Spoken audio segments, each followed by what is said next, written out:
Olá, pessoal, tudo bem? Hoje estudaremos répteis, leitura do livro didático, páginas 166 e 167. Os répteis, então, foram os primeiros animais vertebrados a conquistar o ambiente terrestre. Eles podem ser animais rastejantes ou nadadores. Aqui estão alguns exemplares desses répteis, né? Nós temos a tartaruga, podemos ter o lagarto, o crocodilo, jacaré, jabuti, cágado, né? Então, são alguns representantes dos répteis. Características gerais, então, né, dos répteis. Uma dessas principais características é a pele, né? Então, a pele seca e grossa, então ela é formada pela queratina, impermeável, tá? E essa pele, né, ela pode ser revestida por escamas e placas ósseas, e em alguns dos representantes dos répteis também ocorre o processo de muda, tá?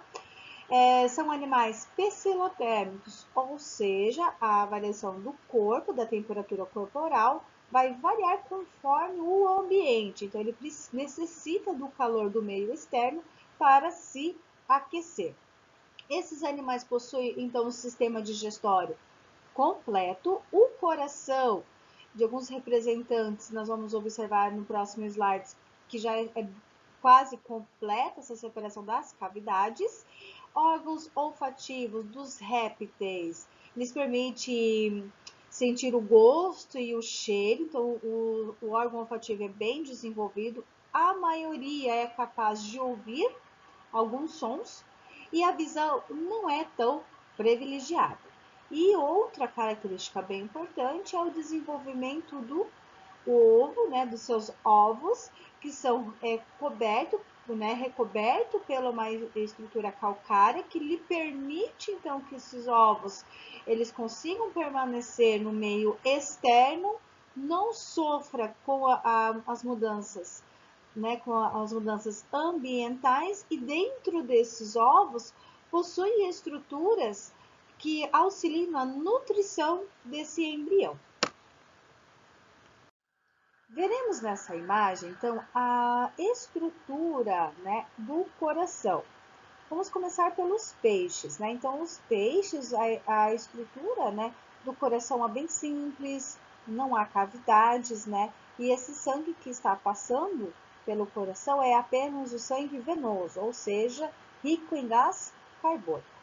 Nos anfíbios, nós já percebemos que há duas cavidades, né, chamadas de átrio e aqui embaixo ventrículo. Mas aqui no ventrículo não há separação e esse sangue se mistura, né, o sangue venoso com o arterial. Venoso, rico em gás carbônico, no processo do metabolismo das células, e arterial, né, rico em oxigênio, processo lá das trocas gasosas no sistema respiratório.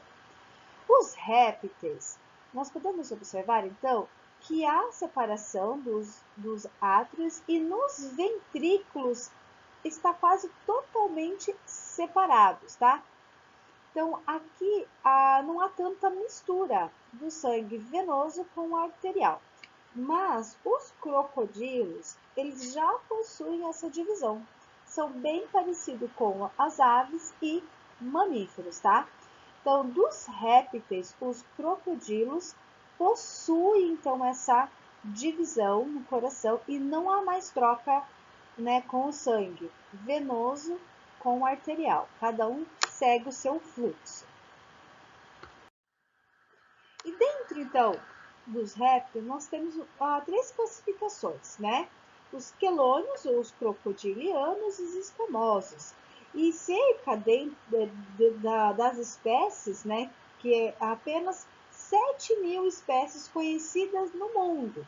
E fora que aos poucos eles vão descobrindo e vão se enquadrando dentro dos répteis.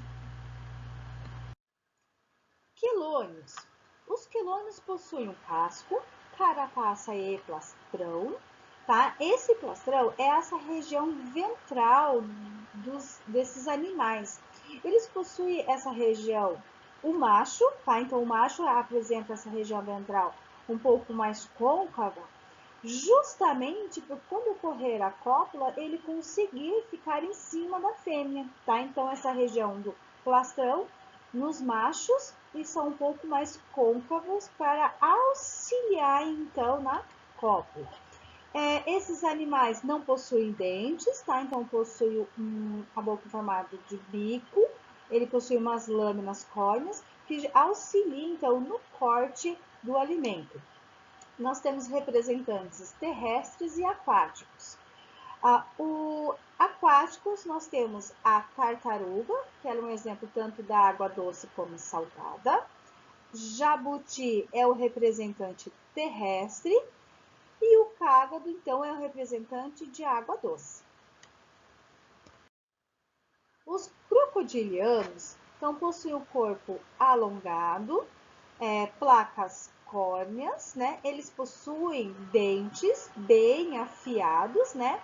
Possuem, então, a presença de patas curtas e uma cauda, e representantes tanto nos pântanos, rios e mares.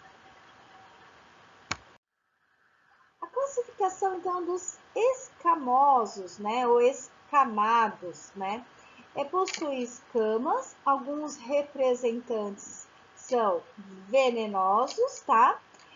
E principalmente, né, das serpentes, né, e cobras, eles possuem uma estrutura chamada de fossetas loreais. É um órgão termorreceptor que permite à serpente identificar a variação da temperatura naquele ambiente. Então, ela consegue identificar a mudança na temperatura e por isso que ela consegue também identificar que local está a sua presa, tá? Então, alguns vão possuir estruturas inoculadoras de veneno e outras não. Qual é a diferença, então, de animais venenosos e animais peçonhentos, né? Então, animais venenosos são aqueles animais que possuem o veneno, mas não conseguem, né, inocular esse veneno na sua presa, né? Então, eles apenas possuem. E esse veneno, ele só vai ser ativado, né, se for muitas vezes pressionado, né, ou se sentir ameaçado. Ele vai jogar, mas ele não tem o potencial de colocar, né, dentro da sua presa.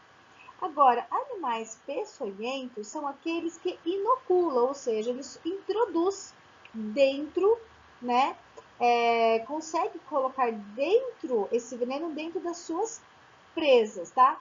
Ou pode ser por meio de dentes, ferrões ou aguilhões. Bom, pessoal, por hoje é só. Até a próxima aula.